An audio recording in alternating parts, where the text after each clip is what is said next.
السلام عليكم ورحمة الله وبركاته.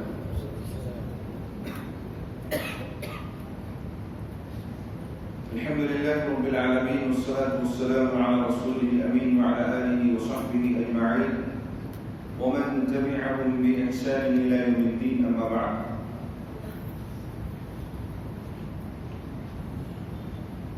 أعوذ بالله من الشيطان الرجيم. هو الذي بعث في الأميين رسولا منهم يتلو عليهم آياته ويزكيهم ويعلمهم الكتاب والحكمة وإن كانوا من قبل لفي ضلال مبين. رب اشرح لي صدري ويسر لي أمري واحلل عقدة من لساني يفقهوا قولي. سبحانك لا علم لنا إلا ما علمتنا إنك أنت العليم الحكيم. حضرات سامعین، اللہ رب العالمین کی حمد و ثنا، اس کی تعریف و توصیف کہ اس نے ہمیں نمازوں کے بعد یہاں بیٹھنے کا موقع نصیب فرمائے اور محمد رسول اللہ صلی اللہ علیہ وسلم اپنے محبوب کی سیرت سننے کا اعزاز بخشا. یہ اللہ رب العالمین کا فضل و احسان ہے. جو نیکی ہم کرتے ہیں رب العالمین کی طرف سے، اور جس گناہ سے ہم بچتے ہیں وہ بھی رب العالمین کی توفیق سے. درود و سلام محمد رسول اللہ صلی اللہ علیہ وسلم کی ذات گرامی پر. اللہم صلی وسلم علی نبینا محمد. حضرات سامعین،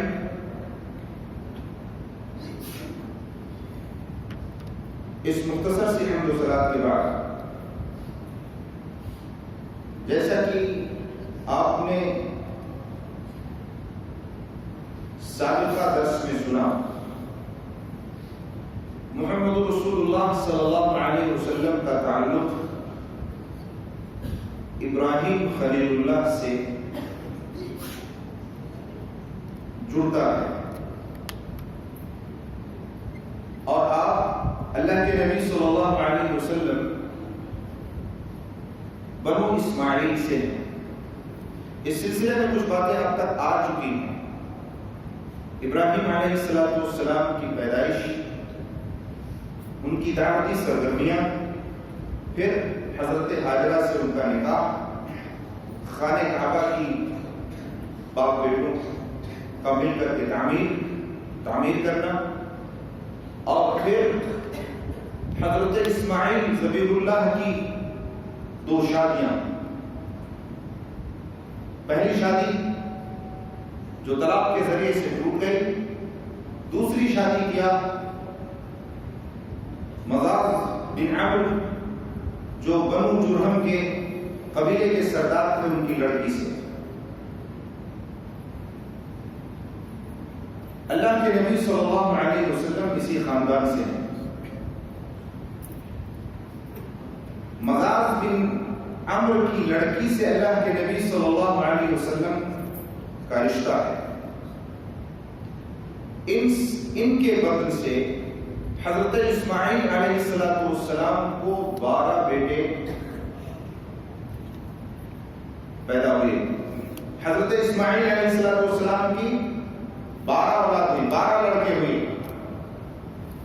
اللہ کے نبی صلی اللہ علیہ وسلم نے فرمایا کہ اللہ رب العالمین نے، مسلم شریف کی روایت ہے کہ اللہ رب العالمین نے ابراہیم علیہ السلام کی خاندان میں سے اسماعیل علیہ السلام کو چنا. پھر اسماعیل، اولاد اسماعیل میں سے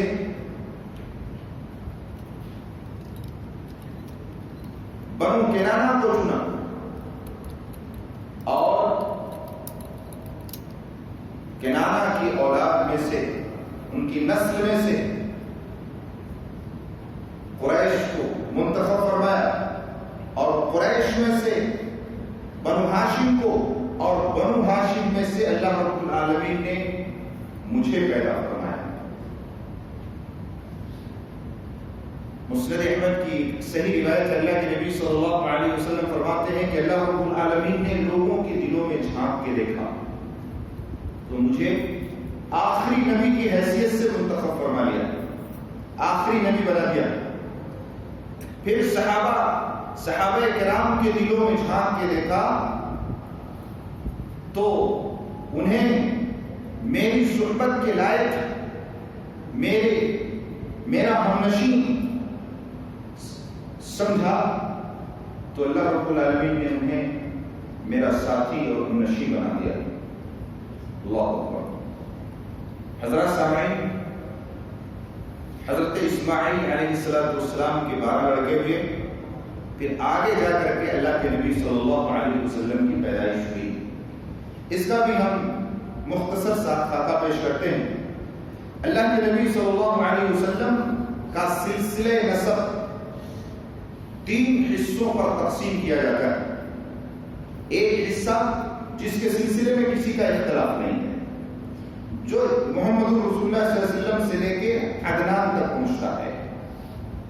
دوسرا سلسلہ جس کے سلسلے میں کچھ لوگوں نے توقف اختیار کیا ہے اور کچھ لوگوں نے اس کو ثابت اور درست مانا۔ یہ عدنان سے لے کر کے ابراہیم علیہ السلام تک جاتا ہے۔ اور تیسرا سلسلہ جس کے بارے میں یقیناً کچھ غلطیاں ہیں، ابراہیم علیہ السلام سے شروع ہو کے آدم علیہ السلام تک جاتا ہے۔ تو جس کے بارے میں کوئی اختلاف نہیں ہے، وہ سلسلے نسب میں محمد رسول اللہ صلی اللہ علیہ وسلم کا پہلے آپ کے سامنے بیان کرتا ہوں۔ اللہ کے نبی صلی اللہ علیہ وسلم کا سلسلے نسب ہے محمد بن عبداللہ بن عبد المطلب بن ہاشم بن عبد مناف بن قصی بن کلاب بن مرہ بن کعب بن لوئی بن غالب بن فہد۔ یہ فہد جو ہے انہی کا لقب قریش تھا، اور قریش انہی کی طرف منسوب ہے، فہد کی طرف۔ بن فہد بن مالک بن کنانہ بن نضر بن مدرکہ بن کنانہ بن خزیمہ بن مدرکہ بن الیاس بن مضر بن نزار بن معد بن عدنان۔ 21ویں پشت پہ عدنان کا نمبر آتا ہے۔ 21ویں پشت پہ اللہ کے نبی صلی اللہ علیہ وسلم کا سلسلہ نسب عدنان سے جا کے ملتا ہے۔ پھر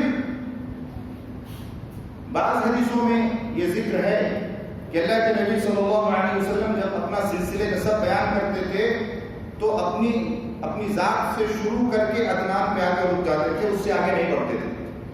لیکن بعض علماء نے کہا ہے کہ اس سے آگے بھی آپ کا سلسلہ نسب قائم ہے، درست ہے، اور عدنان سے لے کر ابراہیم علیہ السلام تک 40 پشتیں ہیں، 40 پشتیں ہیں۔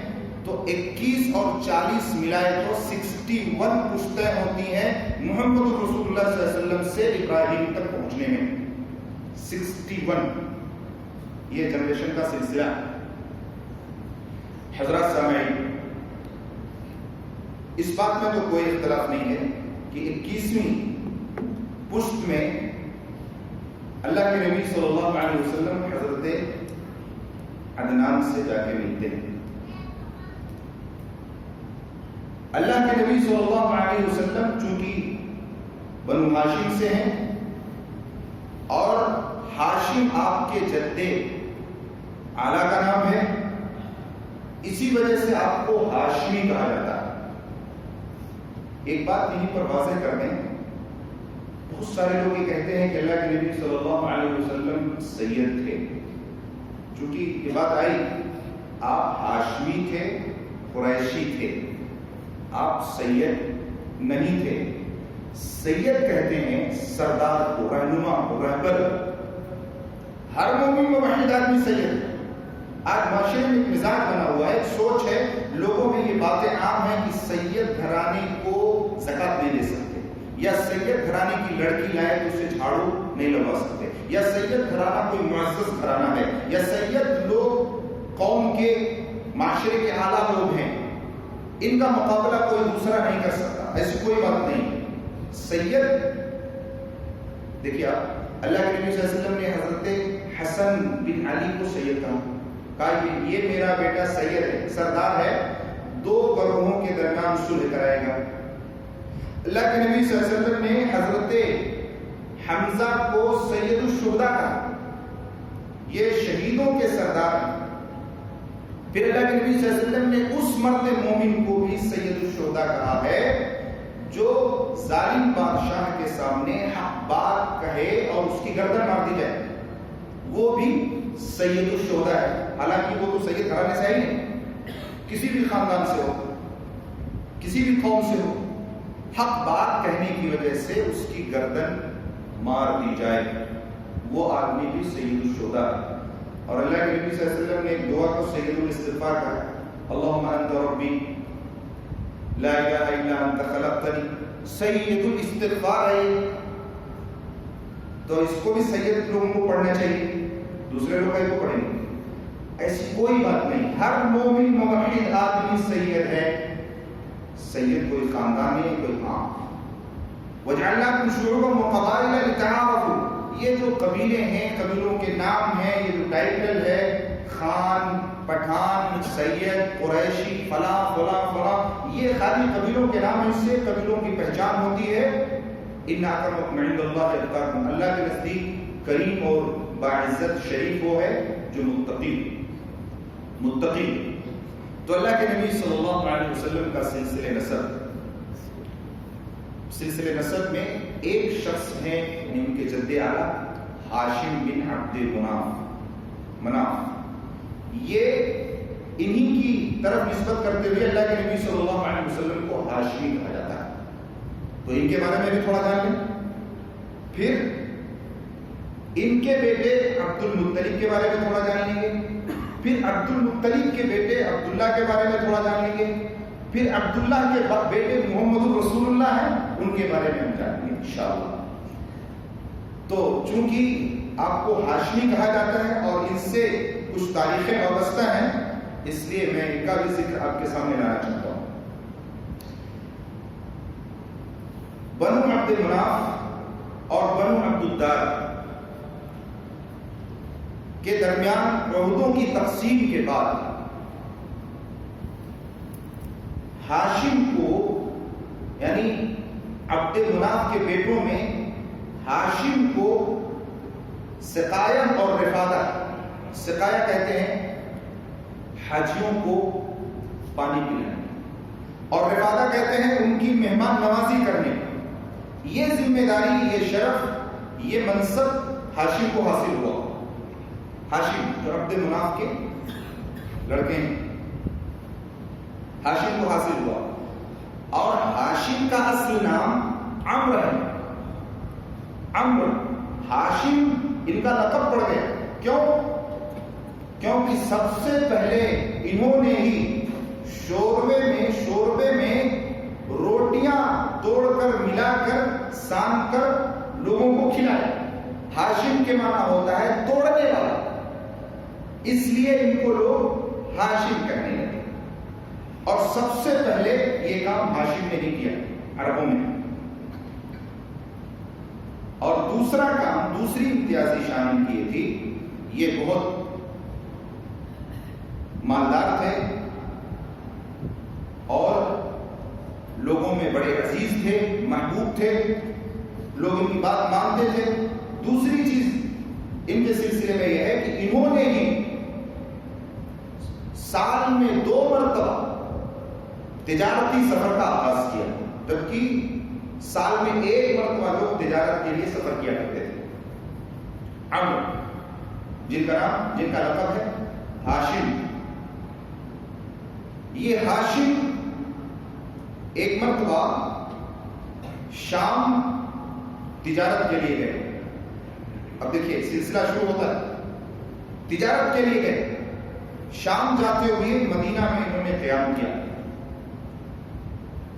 مدینہ میں قیام کیا اور وہاں سلمہ بنت عمرو کی نام کی ایک خاتون سے شادی کر لیا.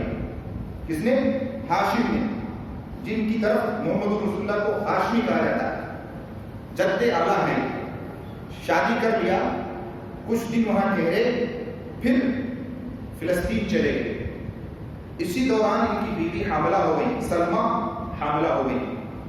یہ فلسطین چلے گئے اور پھر وہاں غزہ میں ان کا انتقال ہو گیا. واپس نہیں لوٹے. غزہ میں ان کا انتقال ہو گیا.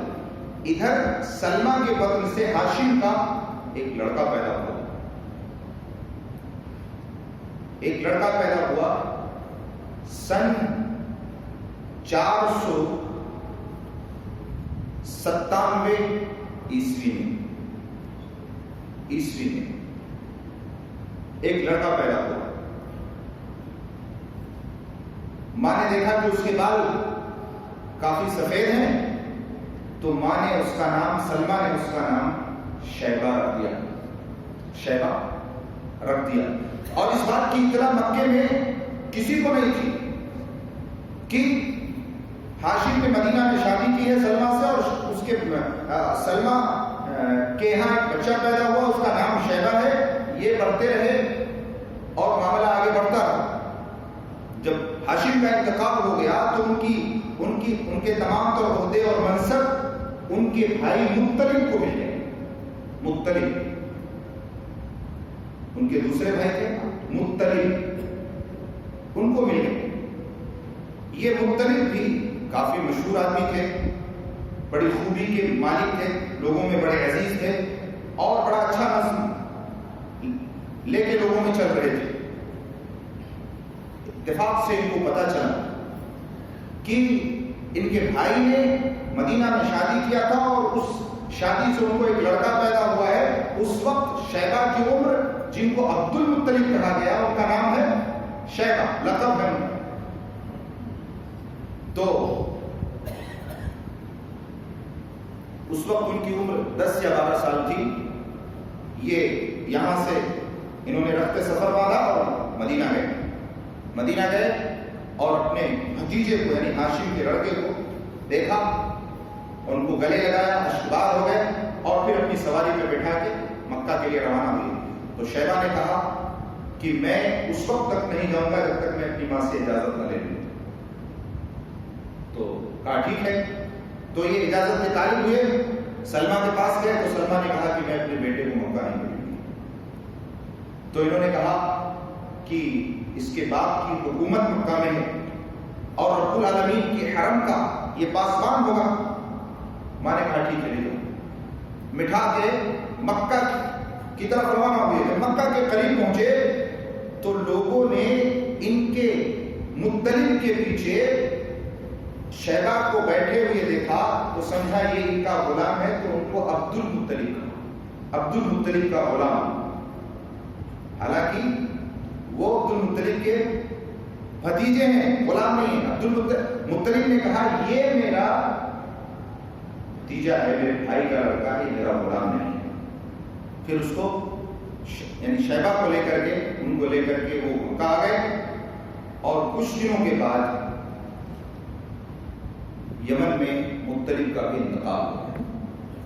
اب مطلب کی جو سرداری تھی، جو حکومت تھی، جو اختیارات تھے، جو معاملات تھے، وہ عبد المطلب کے ہاتھ میں آ گئے، یعنی شیبہ کے ہاتھ میں آ گئے، جو محمد رسول اللہ کے دادا ہیں، محمد بن عبداللہ بن عبد المطلب بن ہاشم کے لڑکے ہیں شیبہ، جن کو عبد المطلب کہا جاتا ہے.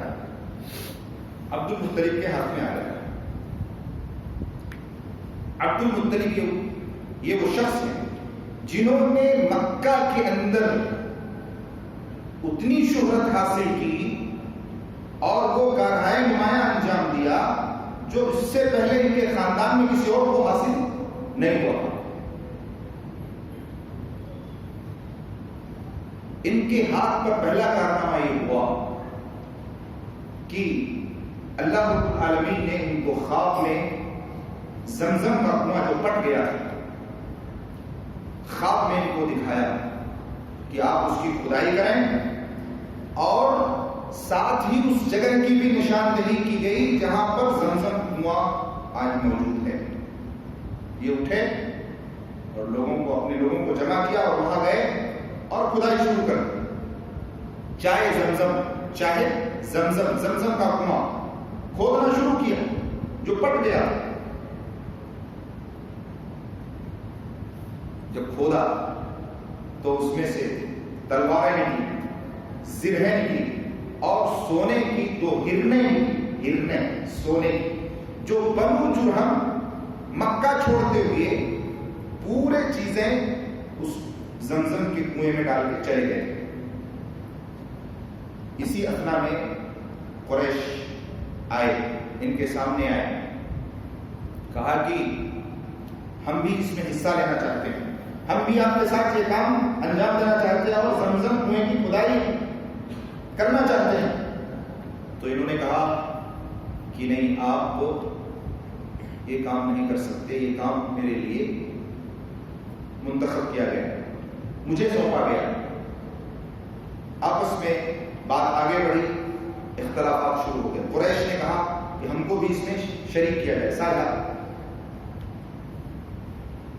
بات یہ یہاں تک آئی کہ بنو سعد کی ایک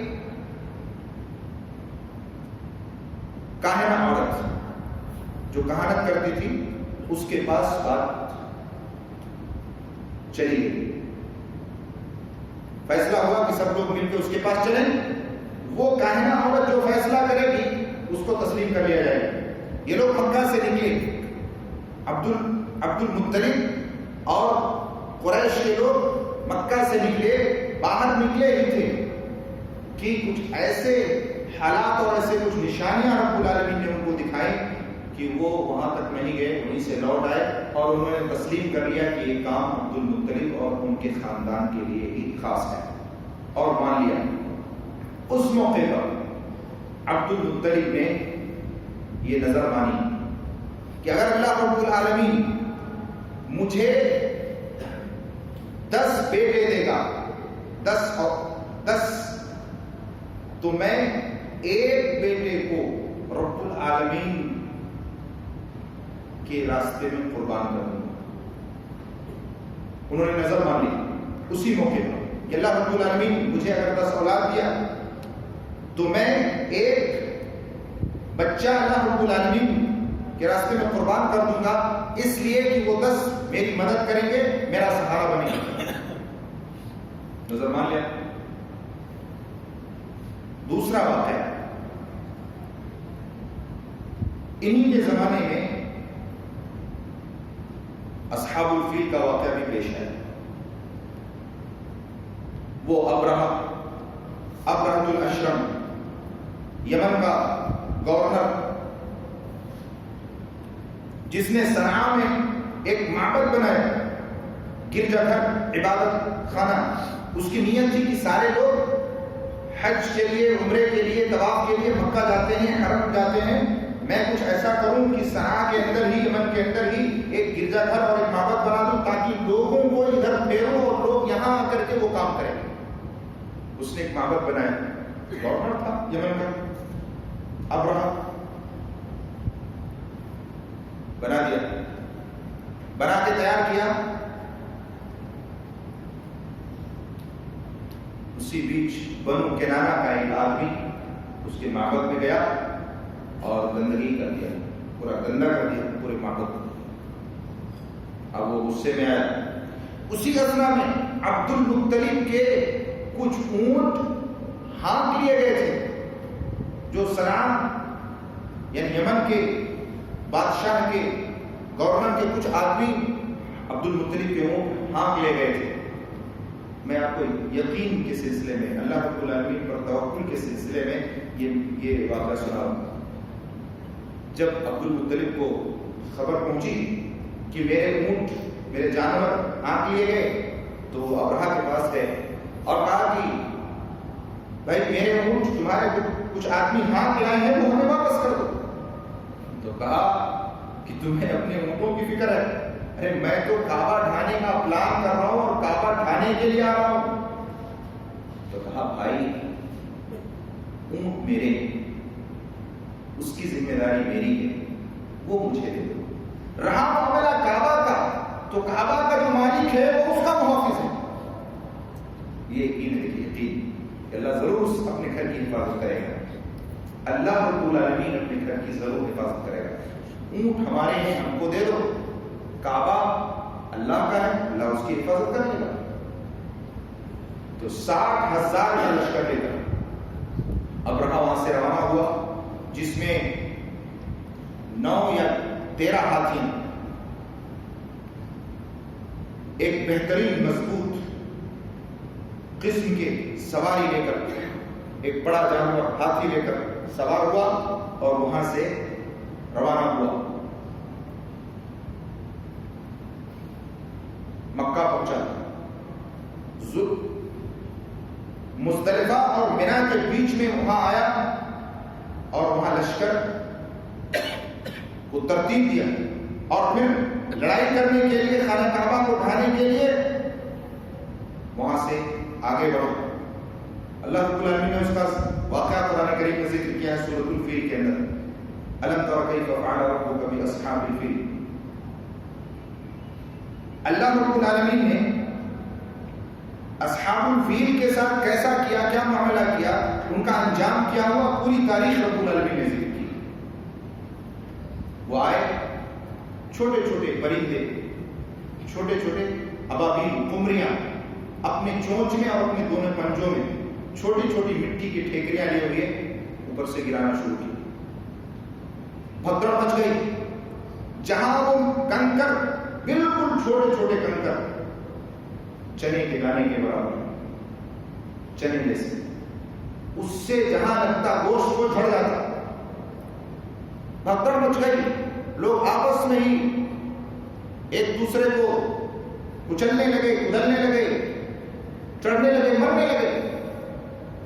بھاگ کھڑے ہوئے. اس سے پہلے ایک بات جو اہم بات تھی میں آپ کو بتانا چاہ رہا تھا، بھول گیا.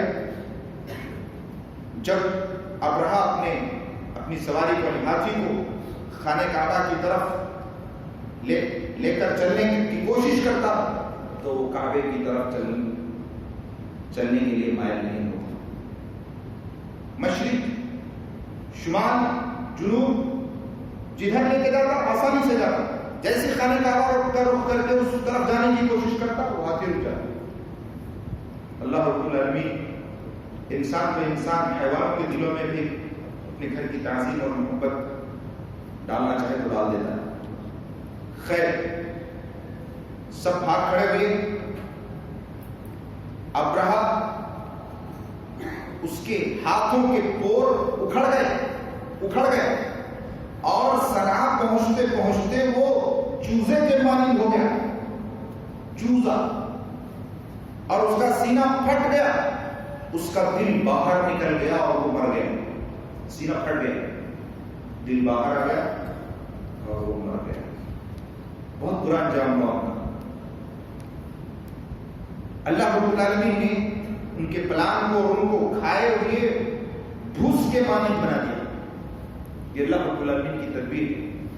اللہ رب العالمین نے اپنے گھر کی حفاظت فرمائی. جو لوگ گھاٹیوں میں، پہاڑوں پر، چوٹیوں پر چھپے ہوئے تھے ڈر کی وجہ سے، وہ پھر نیچے اترے. یہ واقعہ محمد رسول اللہ صلی اللہ علیہ وسلم کی پیدائش سے 50 یا 55 دن پہلے کا، 50 یا 55 دن پہلے کا ہے. محرم الحرام کا مہینہ تھا اور انگریزی تاریخ کے اعتبار سے فروری کے آخری تاریخیں تھی یا مارچ کی پہلی تاریخیں تھی، شروع کی تاریخیں. ان تاریخوں میں واقعہ پیش آیا اور اللہ کے نبی صلی اللہ علیہ وسلم کی پیدائش اسی سال میں ہوئی. اسی لیے اللہ کے نبی صلی اللہ علیہ وسلم کی پیدائش کے ساتھ سن 1 عام الفیل جوڑا جاتا ہے. 1 عام الفیل یعنی ہاتھیوں والے سال کا جو پہلا سال تھا اس میں اللہ کے نبی صلی اللہ علیہ وسلم کی پیدائش ہوئی. پھر اللہ کے نبی صلی اللہ علیہ وسلم کے دادا عبد المطلب نے اللہ رب العالمین سے جو نظر مانی تھی کہ مجھے 10 اولاد ہوگی تو ایک اللہ کے راستے میں قربان کروں گا. اب وہ نظر پورا کرنا ہے. اپنے بیٹوں کو اس سے باخبر کیا. اسی بیچ حضرت عبداللہ جوان ہو گئے، خوبصورت تھے، حلیم البردبار تھے، لوگوں کی نظر میں محبوب تھے، سب کچھ تھا. ان کی والدہ کا نام عبداللہ کی والدہ کا نام فاطمہ تھا. فاطمہ کے بدن سے تھے. بیٹوں کو باخبر کیا. سارے بیٹے راضی ہو گئے. کہا بیٹے میں نے نظر مانی تھی اس طریقے سے، اب مجھے وہ نظر پوری کرنی ہے. میں ایک بیٹے کو قربان اللہ رب العالمین کے گھر پہ خانہ کعبہ میں لے جا کر کے قربان کروں گا. اب 10 میں سے کس کو کریں گے؟ معاملہ یہ تو ہوا کہ قرآن ڈالا جائے. قرآن ڈالے تو عبداللہ کا نام نکلا.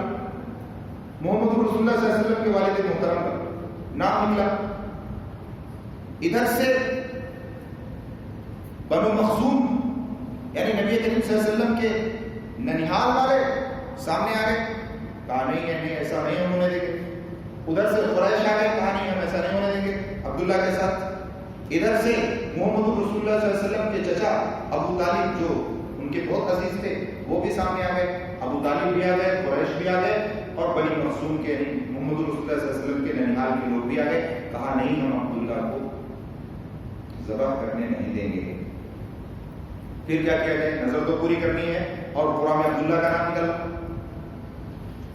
محبوب بھی تھے، خوبصورت بھی تھے، سلیم الفطرت تھے، ساری خوبیاں تھیں. تو ایک عرفہ کے پاس گئے. اس کے پاس گئے تو اس نے کہا کہ ایک طرف عبداللہ کو رکھو اور ایک طرف 10 اونٹوں کو رکھو، پھر قرآن کرو. اگر قرآن عبداللہ کے نام پہ نکلتا ہے تو 20 رکھو، پھر اگر عبداللہ کے نام پہ قرآن نکلتا ہے تو 30 اونٹ رکھو. اس طریقے سے رکھتے جاؤ جب تک کہ عبداللہ کا نام قرآن سے نکل نہ جائے، یعنی اونٹوں کے نام پہ قرآن آ جائے تب تک اونٹ بڑھاتے جاؤ. عبد المطلب نے یہ مشورہ قبول کر لیا. ان کے لیے اس وقت کوئی بڑی بات نہیں تھی، سردار تھے، ساری چیزیں تھیں. آئے، ایک طرف عبداللہ کو رکھا، ایک دوسری طرف 10 اونٹوں کو رکھا. قرآن کا اندازی ہوتی رہی. عبداللہ کا نام نکلتا رہا یہاں تک کہ 100 اونٹ پہنچ گئے. 100 اونٹ پورے ہونے کے بعد قرآن اونٹوں کے نام پہ نکلا. تو حضرت عبد المطلب نے 100 اونٹ ذبح کی. 100 اونٹ عبداللہ کی جگہ پر عبداللہ بچ گئے اور 100 اونٹ ذبح کیے. وہ ذبیحہ انسانوں کے لیے، جانوروں کے لیے، سب کے لیے چھوڑ دیا، جو کھانا چاہے کھا لیا. اور عبداللہ کی جان بچ گئی. یہ دیت پہلے قریش میں اور مکہ کے اندر دیت 10 اونٹوں کی تھی. یعنی کسی نے کسی کو اگر قتل کر دیا ہے تو دیت میں 10 اونٹ. لیکن بعد میں جب عبداللہ کے ساتھ یہ معاملہ ہوا تو وہ دیت 10 سے بڑھ کے 100 پہ چلی گئی اور اسلام میں اسی دیت کو آگے باقی رکھا. دیکھیے یہ دیکھیے اللہ رب العالمین نے اسی دیت کو آج بھی اسلام کے اندر باقی رکھا ہے جو عبد المطلب نے پیش کیا تھا اپنے بیٹے کے ساتھ کیا تھا. خیر، تو حضرت عبداللہ بن عبد المطلب کی جان بچ گئی اور اونٹ اس کی جگہ پر قربان کیے گئے. پھر اللہ کے نبی صلی اللہ علیہ وسلم کے والد محترم عبداللہ کی شادی کی بات شروع ہوئی.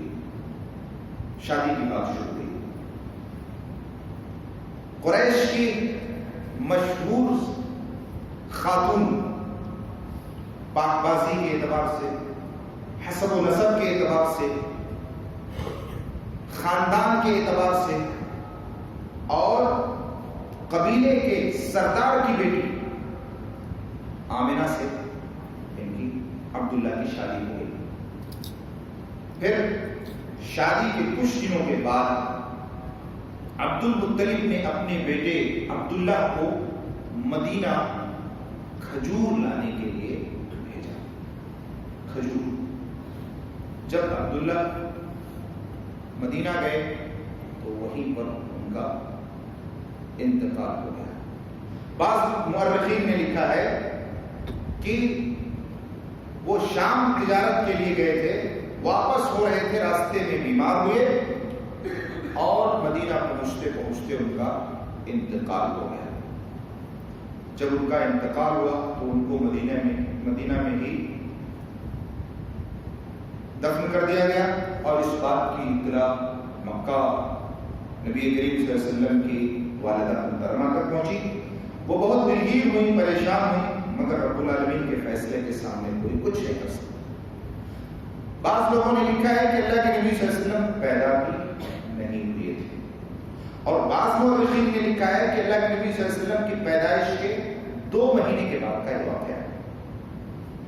تو اللہ کے نبی صلی اللہ علیہ وسلم یتیم ہو گئے، ابھی یتیم ہوئے، بعد میں آپ چل کر کے در یتیم ہو جاتے ہیں۔ یتیم یعنی جس باپ کا انتقال ہو، یتیم ہو گئے، ماں کا بھی جب انتقال ہوتا ہے تو آپ در یتیم ہوتے ہیں، اسی لیے آپ کو در یتیم کہا جاتا ہے۔ در کے معنی ہوتا ہے موتی، یتیم کے معنی ہوتا ہے نایاب موتی، جو موتی کبھی ملے نہ، یا کسی کو بڑے خوش نصیب آدمی کو ملتا ہے۔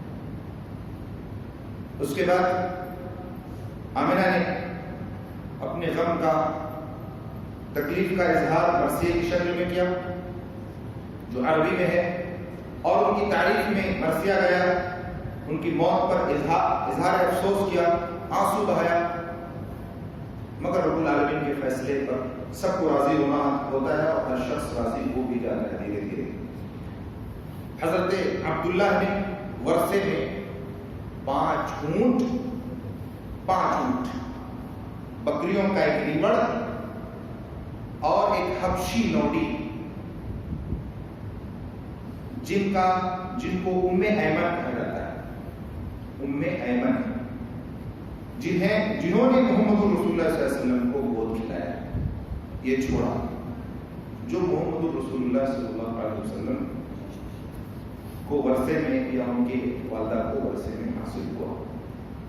پھر یہاں سے اللہ کے نبی صلی اللہ علیہ وسلم کی ولادت کا آغاز ہوتا ہے۔